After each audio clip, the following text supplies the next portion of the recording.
எல்சியூவில் இணைய போகும் அஜித் குமார், லோகேஷ் கனகராஜ் கொடுத்த மிகப்பெரிய அப்டேட் என்னன்னு தெரிஞ்சுக்கணுமா? விரிவா பார்க்கலாம் வாங்க. மாநகரம் திரைப்படத்தின் மூலமா அறிமுகமாகி இன்னைக்கு திரையுலகில் ஒரு தவிர்க்க முடியாத இயக்குனரா வலம் வருபவர் தான் லோகேஷ் கனகராஜ் அவர்கள்.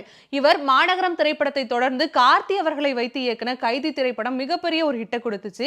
அதன் பிறகு நடிகர் விஜய் அவர்கள் அவரை வைத்து இயக்கக்கூடிய ஒரு வாய்ப்பையும் லோகேஷ் கனகராஜுக்கு கொடுத்தாரு. அந்த வாய்ப்பை சரியா பயன்படுத்திக்கிட்ட லோகேஷ் கனகராஜ் அவர்கள் மாஸ்டர் அப்படிங்கிற ஒரு படத்தின் மூலமா ஒரு மிகப்பெரிய ஹிட்டை கொடுத்து தவிர்க்க முடியாத ஒரு இயக்குனரா வந்தாருன்னு சொல்லலாம். கமல்ஹாசன் அவர்களுடைய மிகப்பெரிய ஃபேன் பாயான லோகேஷ் கனகராஜ் அவர்கள் விக்ரம் அப்படிங்கிற ஒரு திரைப்படத்தின் மூலமா அவரை வைத்து படம் இயக்கக்கூடிய ஒரு வாய்ப்பையும் பெற்றாரு. விக்ரம் திரைப்படம் மிகப்பெரிய ஹிட் கொடுத்த நிலையில அந்த படத்தை தொடர்ந்து கைதி 2, விக்ரம் 2 மற்றும் ரோலெக்ஸ் போன்ற கதாபாத்திரங்களை வைத்து ஒரு திரைப்படம் உருவாக்கும் அப்படிங்கிற மாதிரி பல அப்டேட்களை அடுக்கடுக்கா கொடுத்துட்டு இருந்தாரு. இதற்கு மத்தியில நடிகர் விஜய் அவர்களை வைத்து மீண்டும் லியோ திரைப்படத்தை எடுத்தாரு. இதையெல்லாம் முடிச்சு ஒரு ஹிட் கொடுத்த நிலையில தான் தற்பொழுது சூப்பர் ஸ்டார் ரஜினிகாந்த் அவர்களை வைத்து கூலி படத்தை வந்து டைரக்ட் பண்ணிட்டு வராரு.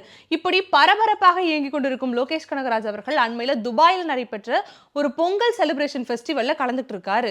அந்த நிகழ்ச்சியில லோகேஷ் கனகராஜ் அவர்கள் பேசின ஒரு சில வார்த்தைகள் தான் தற்பொழுது ட்ரெண்டிங்ல இருக்கு.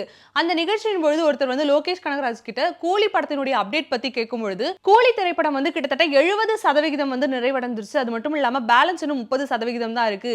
இடைவிடாம ஷூட்டிங் எடுத்து நாங்க பாதி படத்தை முடிச்சிட்டோம். இப்போ ஒரு குட்டி பிரேக்ல இருக்கும். இதை தொடர்ந்து மீண்டும் வந்து ஷூட்டிங் இடைவிடாமல் நடக்கும். சீக்கிரமே வந்து சொல்ல போனா கிட்டத்தட்ட 4 இல்ல 5 மாசத்துல திரையரங்குல நீங்க இந்த திரைப்படத்தை எதிர்பார்க்கலாம் அப்படிங்கிற மாதிரியும் தெரிவிச்சிருக்காரு. இதை தொடர்ந்து எல்லா பெரிய பெரிய ஹீரோக்களோடையும் சேர்ந்து நீங்க படம் பண்ணிட்டீங்க, அஜித் சார் கூட எப்ப நீங்க வந்து சேர போறீங்க அப்படிங்கிற மாதிரி ஒருத்தர் கேள்வி கேட்டிருக்காரு.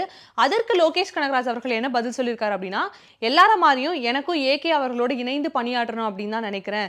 கூடிய சீக்கிரமே இது நடக்கும்னு நினைக்கிறேன் அப்படின்னு சொல்லியிருக்காரு. ரஜினி, கமல், விஜய்னு மிகப்பெரிய பெரிய ஹீரோக்களோட எல்லாம் பணியாற்றின லோகேஷ் கனகராஜ் அவர்களுடைய யூனிவர்ஸ்ல அஜித் சார் அவர்களும் இணைவாரா அப்படிங்கிறத பொறுத்திருந்து பார்ப்போம்.